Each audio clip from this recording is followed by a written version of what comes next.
তোমাদের প্রত্যেককে জানাই ইজি স্টাডিতে ওয়েলকাম। তো আজকের ক্লাসে আমরা দ্বিতীয় পর্যায়ক্রমিক মূল্যায়ন 2026-এর পঞ্চম শ্রেণীর পরিবেশ ও বিজ্ঞানের মডেল প্রশ্নপত্র সেট 1 দেখব। এবং তোমরা এখান থেকে কিন্তু বেশিরভাগ প্রশ্নই কিন্তু পরীক্ষাতে কমন পেতে চলেছো, যেগুলো প্রশ্ন কিন্তু পরীক্ষাতে আসার চান্স কিন্তু 100% আছে। তো প্রথমে আমরা দেখব তোমাদের কিন্তু সেকেন্ড নিউ টেস্টে পরিবেশ ও বিজ্ঞান থেকে কোন কোন চ্যাপ্টার পড়তে হবে। ফার্স্ট চ্যাপ্টার আছে পশ্চিমবঙ্গ সাধারণ পরিচিতি, আর সেকেন্ড চ্যাপ্টার আছে পরিবেশ ও সম্পদ, আর তৃতীয় চ্যাপ্টার আছে পরিবেশ ও উৎপাদন, কৃষি ও মৎস্য উৎপাদন। এই তিনটে চ্যাপ্টার থেকে কিন্তু তোমাদের সেকেন্ড ইউনিট টেস্টে পরীক্ষা হবে। তাহলে চলো আমাদের মোস্ট ইম্পর্টেন্ট প্রশ্নগুলো কি আছে সেটা আমরা দেখি। এক দাগের প্রশ্ন কি বলেছে, বলেছে সঠিক উত্তরটি নির্বাচন করে লেখো 1 × 5 = 5।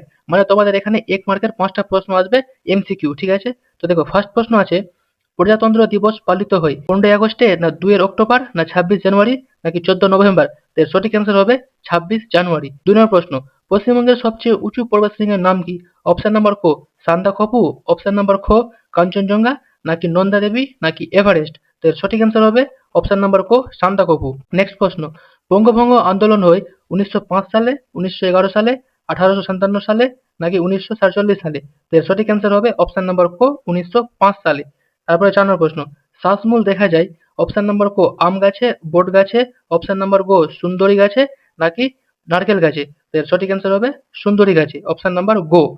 তারপরে 5 নম্বর প্রশ্ন, আঁশ নেই এমন একটি মাছ হলো রুই মাছ, কাতলা মাছ, ইলিশ মাছ, নাকি মাগুর মাছ? তো এর সঠিক অ্যান্সার হবে অপশন নাম্বার ঘ মাগুর মাছ। তারপরে আমি কিন্তু এখানে এক্সট্রা প্রশ্ন দিয়েছি। 6 নম্বর বলেছে দার্জিলিং জেলার সদর শহরের নাম কি?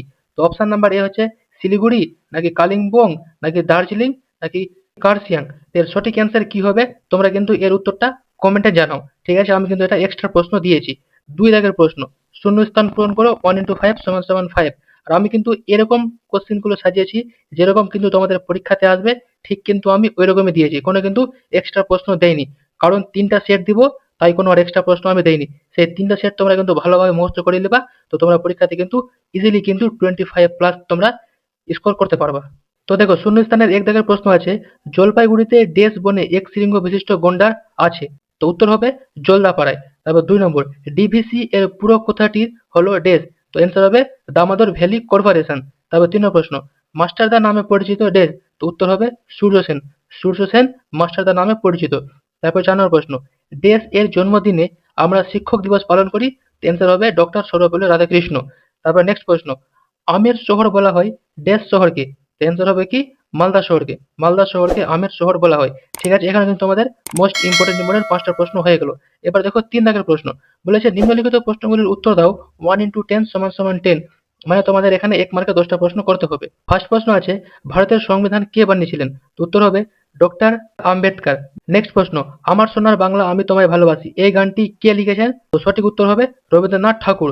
তারপরে 3 নম্বর প্রশ্ন, সুন্দরবনের সবচেয়ে বিখ্যাত প্রাণীটি কি? তো এর সঠিক অ্যান্সার হবে রয়্যাল বেঙ্গল টাইগার। তারপর নেক্সট প্রশ্ন, মালদা শহর কি জন্য বিখ্যাত? তো এর সঠিক অ্যান্সার হবে ফজলি আমের জন্য বিখ্যাত।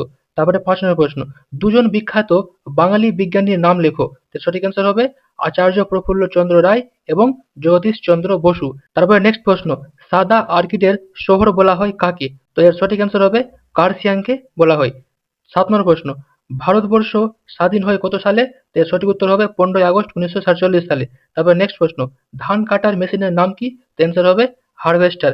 9 নম্বর প্রশ্ন, মাতঙ্গানী হাজরা কি নামে পরিচিত ছিলেন? অ্যান্সার হবে গান্ধী বুড়ি নামে পরিচিত ছিলেন। তারপরে 10 নম্বর প্রশ্ন আছে, সতীদাহ প্রথা বন্ধ করেন কে? রাজা রামমোহন রায়। তো রাজা রামমোহন রায় সতীদাহ প্রথা বন্ধ করেছিলেন। এখানেও কিন্তু তোমাদের মোস্ট ইম্পর্টেন্ট কিন্তু 10টা প্রশ্ন হয়ে গেল। এবার দেখো 3 দাগের প্রশ্ন, বলেছে নিম্নলিখিত প্রশ্নগুলির উত্তর দাও 2 × 5 = 10। আর আমি যে তোমাদেরকে এই প্রশ্নগুলো দিয়েছি, এই প্রশ্নগুলো কিন্তু একটাও কিন্তু ছাড়া যাবে না, এগুলো কিন্তু মোস্ট ইম্পর্টেন্ট প্রশ্ন। আর এখানে কিন্তু মোস্ট ইম্পর্টেন্ট আছে, এবং এরপরে যখন সেট 2 এবং সেট 3 দিব সেটাতেও কিন্তু মোস্ট ইম্পর্টেন্ট থাকবে। তোমরা কিন্তু গ্যারান্টি এই 3টা সেট কিন্তু করে নিলে তোমরা ইজিলি কিন্তু 25+ মার্ক কিন্তু পরীক্ষাতে করতে পারবা, এটা আমি কিন্তু আগে তোমাদেরকে বললাম। তো এগুলো প্রশ্নের উত্তর কিন্তু ভালোভাবে কিন্তু মুখস্থ করবা।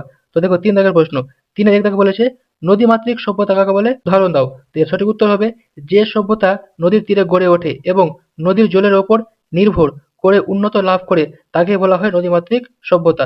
উদাহরণ হবে সিন্ধু সভ্যতা। তারপর 2 নম্বর প্রশ্ন, ম্যানগ্রোভ জাতীয় উদ্ভিদের 2টি বৈশিষ্ট্য লেখো। তো উত্তর হবে ম্যানগ্রোভ জাতীয় উদ্ভিদের 2টি বৈশিষ্ট্য হলো ক নাম্বার এদের শ্বাসমূল থাকে। আর জলমগ্ন কাদামাটি থেকে বাতাস নেবার জন্য এই শ্বাসমূলগুলো মাটির ওপরে উঠে থাকে। আর ঘ নম্বর হবে এরা লবণাক্ত পরিবেশে বাঁচতে পারে। এই গাছগুলি সমুদ্রের উপকূলের নোনা জলে সহজে জন্মায় ও বেড়ে ওঠে। তারপর নেক্সট প্রশ্ন, সবুজ বিপ্লব কাকে বলে? উত্তর হবে কৃষিক্ষেত্রে আধুনিক পদ্ধতি, উন্নত মানের জীব, রাসায়নিক সার ও সেচ ব্যবস্থার সাহায্যে খাদ্যশস্যের উৎপাদন অনেক বৃদ্ধি পাওয়াকে সবুজ বিপ্লব বলে। উদাহরণ হবে গম ও ধানের উৎপাদন বৃদ্ধি। এগুলো প্রশ্ন কিন্তু মোস্ট ইম্পর্টেন্ট, তোমাদের কিন্তু বারবার বলছি। তারপর দেখো 4 দাগের প্রশ্ন, শ্বাসমূল ও ঠেসমূল কাকে বলে? তো উত্তর হবে ঠেসমূল। গাছকে মাটিতে শক্তভাবে দাঁড় করিয়ে রাখার জন্য কাঠের গুঁড়ো থেকে বের হওয়া মূলকে ঠেসমূল বলে। উদাহরণ হবে ভুট্টা গাছ। আর শ্বাসমূল হবে জলমগ্ন মাটিতে বাতাস নেবার জন্য মাটির ওপর উঠে আসা মূলকে শ্বাসমূল বলে। উদাহরণ হবে সুন্দরবনের গোরান ও সুন্দরী গাছ। তারপরে 5 নম্বর প্রশ্ন, সুন্দরবনের মানুষের জীবিকা সম্বন্ধে যা জানো লেখো। তার উত্তর হবে সুন্দরবনের অধিকাংশ মানুষ বন ও নদীর ওপর নির্ভর করে জীবিকা নির্বাহ করে। অনেক মানুষ নদী ও খাড়ি থেকে মাছ, চিংড়ি ও কাঁকড়া ধরে জীবিকা অর্জন করে। কেউ কেউ জঙ্গল থেকে মধু ও মোম সংগ্রহ করে। এছাড়া চাষবাস, কাঠ সংগ্রহ, নৌকা চালানো ও ছোটখাটো ব্যবসার কাজও করা হয়। প্রাকৃতিক দুর্যোগ ও বন্য প্রাণীর ভয় থাকা সত্ত্বেও কঠোর পরিশ্রম করে জীবনযাপন করে। তো ঠিক আছে, তোমাদেরকে কিন্তু আজকে নমুনাপত্র সেট 1 দিয়ে দিলাম। এটা কিন্তু ভালোভাবে তোমরা মুখস্থ করো। আর তোমাদের যদি কোনো প্রশ্ন থাকে তোমরা সেটা কমেন্টে জানাতে পারো। আর যদি তোমাদেরকে ক্লাসটা ভালো লাগে থাকে তাহলে অবশ্যই একটা লাইক করে দিবা। আর এরকম ক্লাস পেতে অবশ্যই চ্যানেলটা সাবস্ক্রাইব করে নিবা। তো দেখা হচ্ছে এরকম অন্য কোনো সাজেশন ভিডিওতে। তো আজকের জন্য এতটাই।